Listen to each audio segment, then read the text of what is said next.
কিশোরগঞ্জ সাংবাদিক ফোরাম ঢাকা আয়োজিত কিশোরগঞ্জে উন্নয়নে করণীয় এই শীর্ষক আলোচনা সভার সম্মানিত সভাপতি, এখানে অনেক কিশোরগঞ্জের সুসন্তান বসে আছে যারা কিশোরগঞ্জের নামকে ধন্য করেছেন। এখানে সাবেক সচিব আব্দুল মান্নান আছেন, ওয়াহাব ভাই আছেন, বিএনপির নেতা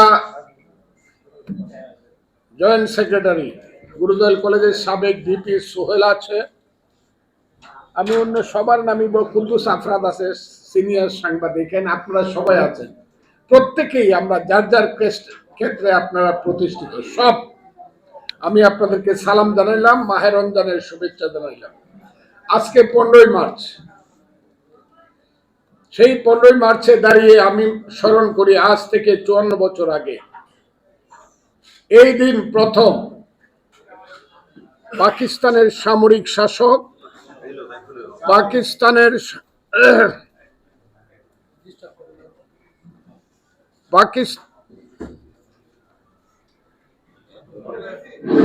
পাকিস্তানের সামরিক শাসক জেনারেল ইয়াহিয়া খান বাংলাদেশে এসে বাংলাদেশের তৎকালীন অবিসংবাদিত নেতা, মেজরিটি পার্টির নেতা বঙ্গবন্ধু শেখ মুজিবের সঙ্গে পাকিস্তানের সমস্যা নিয়ে আলোচনা করছিলেন। এ ব্যাপারে অনেকের অনেক কথা আছে, কিন্তু আমি মনে করি 1 মার্চ ইয়াহিয়া খান যেদিন পার্লামেন্ট স্থগিত করলো এবং 26 মার্চ পর্যন্ত প্রত্যেকটা দিন বাঙালি জাতির কাছে গৌরবময়। কিন্তু এইবার মার্চ চলে যাচ্ছে, মনে হলো মার্চ মাস বোধ হয় করোনায় আক্রান্ত হয়েছে, এর আগে ফেব্রুয়ারি মাস ডায়াবেটিসে আক্রান্ত হয়েছে, এর আগে ডিসেম্বর মাস বিজয়ের মাস, মানুষ পরাজিত হয়ে মাথা নিচু করে হেঁটেছে। এই দেশটা এখন এইভাবে চলছে,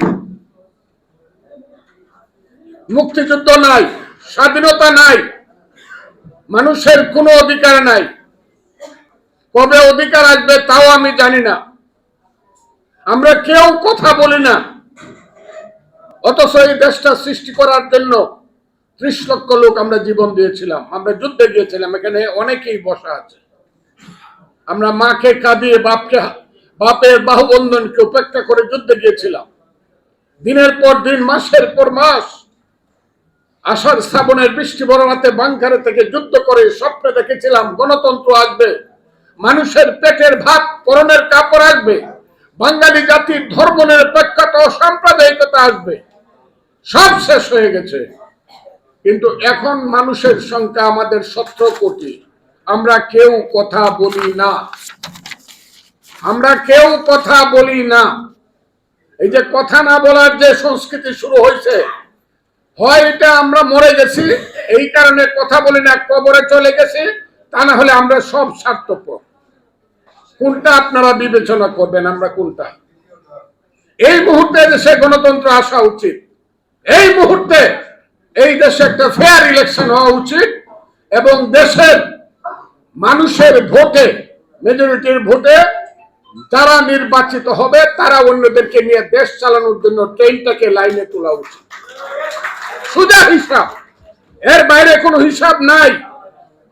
এখন কিছু চোরটা নব্য ধনী হওয়ার জন্য ইলেকশনটাকে অন্ধকারে ডুবিয়ে দিচ্ছে, গণতান্ত্রিক অধিকারকে হত্যা করছে। আর এই কথা বলতে গেলেই দেশটাকে তারা 2 ভাগ করে ফেলছে। 2 ভাগ কি? 6 মাস এই দেশে স্বাধীনতা এবং মুক্তিযুদ্ধ আইসিইউতে ছিল। 6 মাস পর্যন্ত এই সরকার মুক্তিযোদ্ধা 71-এ কোনো যুদ্ধ হয়েছিল এটা স্বীকার করে নাই। এখন ফজলুর রহমানদের মতো কিছু বুকা মানুষ যারা চাপার মধ্যে জুতার বাড়ি খায়া কিশোরগঞ্জের পোস্টারে মুক্তিযুদ্ধের কথা কই, এই অপরাধে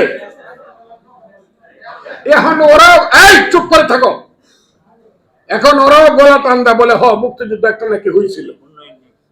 কাজে আমি আপনাদেরকে একটা কথা বলি, দেশ না থাকলে উন্নয়ন থাকবে না। কিশোরগঞ্জে উন্নয়ন তো হবেই না, দেশেই নাই, কিসের উন্নয়ন?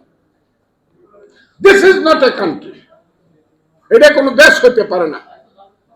এই অবস্থা দাঁড়িয়ে আপনারা এখানে সমস্ত, যেহেতু আপনারা অনেক বেশি আলোকিত লোক, সব আমি দেখতেছি, সব আলোকিত লোক, আপনারা সব বুঝেন। আমি আপনাদেরকে একটা অনুরোধ কি করতে পারি বলেন তো? করতে পারি একটা অনুরোধ। আমি গত 4 দিন আগে এই ছেলে আমি বাদ দিলাম, আমি শেষ করে ফেলছি। আমি গত 4 দিন আগে তৃতীয় মাত্রায় কিশোরগঞ্জের 2 জন মহান ব্যক্তি, একজন মৌলানা আতার আলী সাহেব, একজন মৌলানা মুসলিউদ্দিন সাহেব, তাদেরকে আমি একটা কথাও বলি নাই, শুধু বলছিলাম আমরা তো তাদের বাড়িটা পুরি নাই, এখন তো বাড়ি পুরার সংস্কৃতি শুরু হয়েছে। এবং এটা সত্য না মিথ্যা আপনারা বলেন? কোন আলবদর রাজাকার দালালের বাড়িকে আমরা পুষি, তারা জেলে গেছে। এই যে সংস্কৃতি শুরু হয়েছে দেশে, এই কথাটা বলার অপরাধে যদি আমি অপরাধী হয়ে থাকি, আমাকে আপনারা ঘৃণা করেন, আমার বক্তব্যটা আপনারা শুনেন।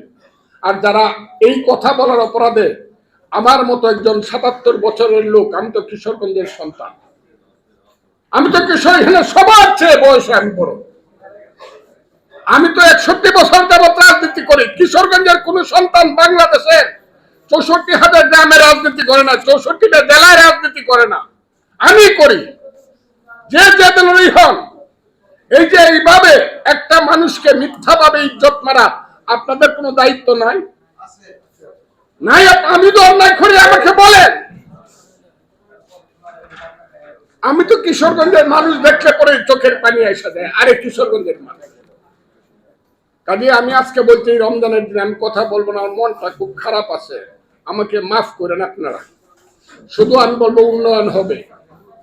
রিয়েল পলিটিশিয়ানরা যখন দেশ চালাবে, গণতান্ত্রিক ভাবে যখন দেশ চলবে, তখন উন্নয়ন হবে। তা না হলে এই দেশের উন্নয়নে হবে না, কিশোরগঞ্জের উন্নয়ন হবে না। আর গত 16 বছর কিশোরগঞ্জে 2-1টা পরিবারের উন্নয়ন হয়েছে, অন্য কারো কোনো উন্নয়ন হয় নাই, দলেরও কোনো উন্নয়ন হয় নাই। তুমি যে বলছো সোহেল, এটাও সবটা ঠিক না, দলেরও কোনো উন্নয়ন হয় নাই, পরিবারের উন্নয়ন হয়েছে। এই উন্নয়ন আমরা চাই না। আমরা এই দেশের মানুষের শিক্ষা, সংস্কৃতি, এই দেশের মানুষের জ্ঞান বিজ্ঞানের উন্নতি চাই। আমরা এই দেশের মানুষের, সমস্ত মানুষের ভালো চাই, সুখ চাই, শান্তি চাই। মাহে রমজানে আপনারা সুখে থাকুন।